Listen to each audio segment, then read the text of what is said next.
Hi guys, welcome to my channel. I'm Lisa, and in this video we're going to talk through how I've completed this leopard piece from start to finish.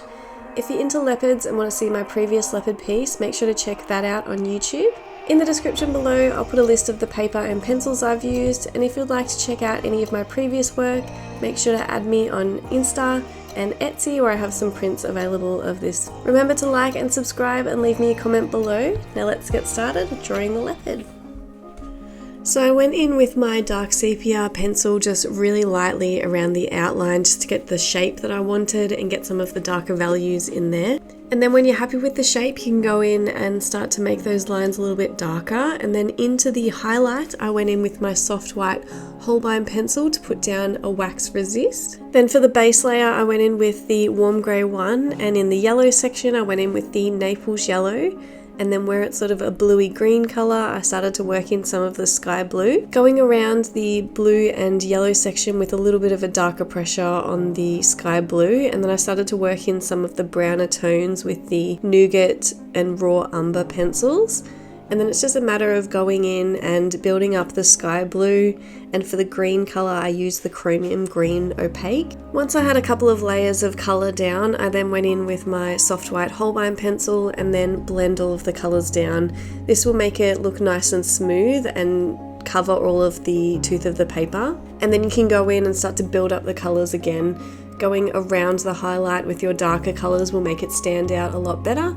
And then I went in with my sky blue pencil really lightly over the highlight and then blend it down a little bit with the soft white holbein pencil, and then go over again with the sky blue, and it'll make it sort of a really light blue colour. Then I just started to build on from there. So I went in with my dark sepia really lightly and put in the outside section of the eye, and then start to build in little fur strokes coming off from around the eye. Remember to always go from light to dark and build up the darker colours, and if you're not sure, just make it a little bit lighter, and then later on, once you have more of it in, you can always go in a little bit darker. It's always easier to go darker than it is to try and go lighter and pull up colour. So then I just started to build in some of the fur around the eye. So I just sort of pick little sections that I want to work on, and then go in with the ivory pencil as a base and start to build the orange and yellow tones and the brown tones. So I was using the Naples yellow, the burnt ochre, Bista raw umber nougat, and walnut brown in the darkest areas. And then for the very dark spots, I used the dark sepia, of course. So when it comes to following the reference photo, for wildlife and things like this, I don't try to stress too much about getting it 100% perfect, just because no one's going to know if the spots are, in different places or where they're meant to be. But when it comes to pet portraits and things like that, I really try and follow it 100%. So when it came to putting in these spots, you can see that I put in a bit of nougat where the spots are, just so I don't lose them, and then go over with the ivory or warm grey one, depending if it's sort of a whiter or a fawn colour fur. And then I just started to build in some of the browner tones like the burnt sienna, raw umber, Bista nougat, cinnamon, beige red, Naples yellow, and the green gold. And then into the spots I went with the sky blue to give it sort of a bit of an undercolour of the blue tone, and also the Caput Mortem violet, and then built in some of the walnut brown and dark sepia, making sure to put fur strokes in the direction of the fur and also against the direction of the fur. So when you're putting your fur strokes in the direction of the fur, it's looking like the darker areas are overlapping the lighter areas. But then when you go the opposite direction, it looks like the lighter furs are overlapping the darker sections, and that will make it look more realistic. For the fur in the ear, I went in with my embossing tool, but we'll talk about that a little bit more later. So one of the main tips when you're doing fur like this is just to go in with your lighter colours and then build up to the darker colours. So I went in with the ivory and the warm grey one as a base and started to put in fur lines with those as well. I then went in with the beige red, Naples yellow, and the burnt ochre. So when I'm doing the fur strokes for these, I'm making sure to do them all the same size as what you can see in the reference photo, and going in the direction that they are in the reference photo. Once you have a couple of layers of the base layers and the lighter layers, and you can start to go in with the darker colours like the Bista, nougat, caput mortem violet, and the burnt sienna. In some of the areas in the shadows, I use some of the manganese violet as well, and some of the chromium green opaque, because these are complementary colors and they will help bring out the orange of the leopard as well. Also, when I'm putting in the fur strokes for the leopard, I am making sure to space them pretty far apart. So you can see even in the oranger sections that there are still sort of white flecks in between each of the furs. So to get this effect, you just do small pencil strokes and tapering out your pencil lines. So instead of making them all one size, you sort of put your pencil down, flick it off into the direction that the fur is going, and that will make it sort of a tapered out line. And then to get heaps of them, you just keep doing them in the same area, but you try and space them out. So if you put them all really close together, then it will get sort of a really dark color, like you can see underneath the eye on the cheek, and that's what you're going for because you want it as a darker shade.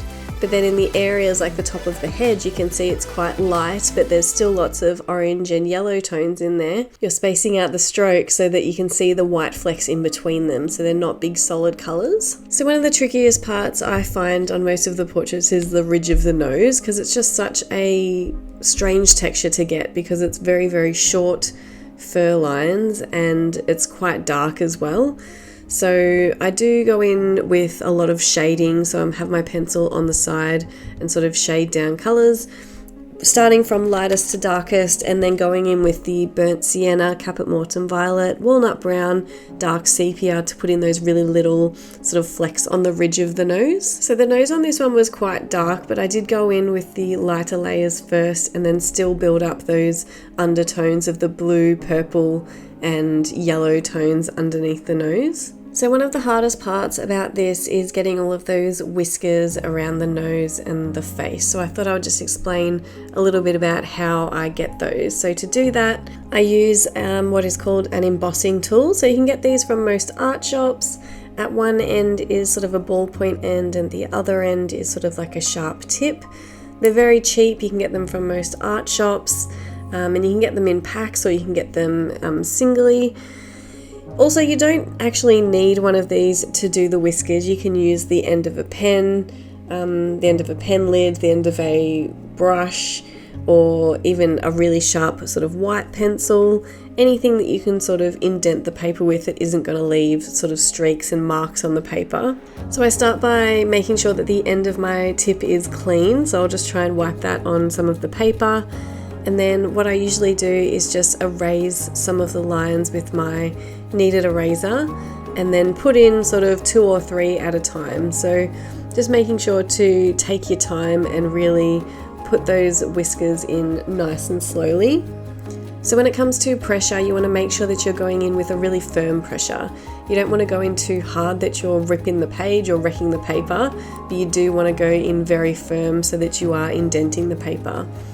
If you go in with a really light pressure, the grooves in the paper won't be thick enough, and when you go over with your pencil, the lead will go straight away into the lines and it will defeat the purpose of putting them in there in the first place. So remember, when you're putting your whiskers in, nice firm pressure and putting them in one full stroke. So don't stop midway and make sure to taper them out so that it's going from hardest to lightest and you're flicking it off the page. It is really worth just getting a scrap piece of paper and practicing, and then you can even go over with your lead pencils and sort of glaze over to see what it looks like and see what sort of pressure that you need. So on the right hand side of the face here, you can see that I'm going off to the right with the embossing tool, even though you won't really see that. But then I use my warm grey one later to put some furs coming off to the right hand side. So from afar you won't really see these whiskers, but then if you're looking really close up you can see that it's sort of indented on the page. So you won't really see it 100%, but if you do have a background, it's definitely worth putting those whiskers in, but I'm not adding a background for this piece. So like I said before, go very slow, take your time, and because all of these whiskers are sort of a muddled up mess, I went in really slowly, and sort of on the left hand side I raised 1 or 2 of the whiskers at a time and then used the thicker ballpoint to put them in a firm pressure.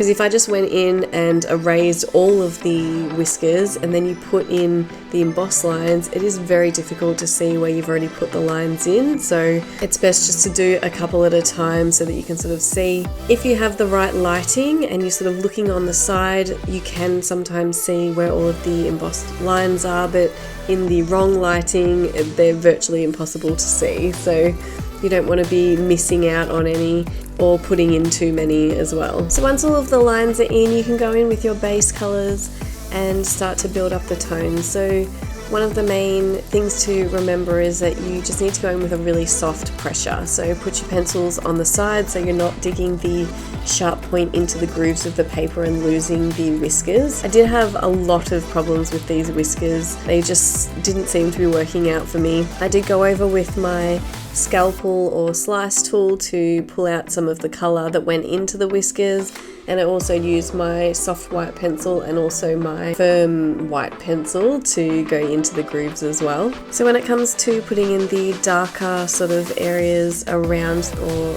near the whiskers, just go on the side with your pencil like a nougat colour or a bistre or a walnut brown to get the shape, and you can also see all of the embossed lines start to come out.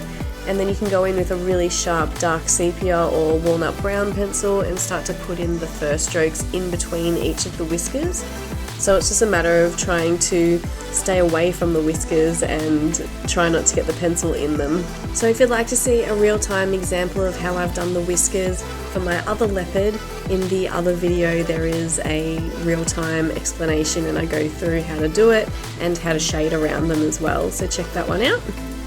So at the end of this one, I think from afar the whiskers look really good, but then up close I'm not 100% happy with them, but this is how we learn, and doing this sort of thing is still kind of new to me. So let me know in the comments below if you like this piece and if any of these tips have helped. Remember to add me on Instagram and like and subscribe to this video, and give me a comment below of what you've liked here, and I'll catch you in the next video. Keep drawing, guys. Thanks, bye.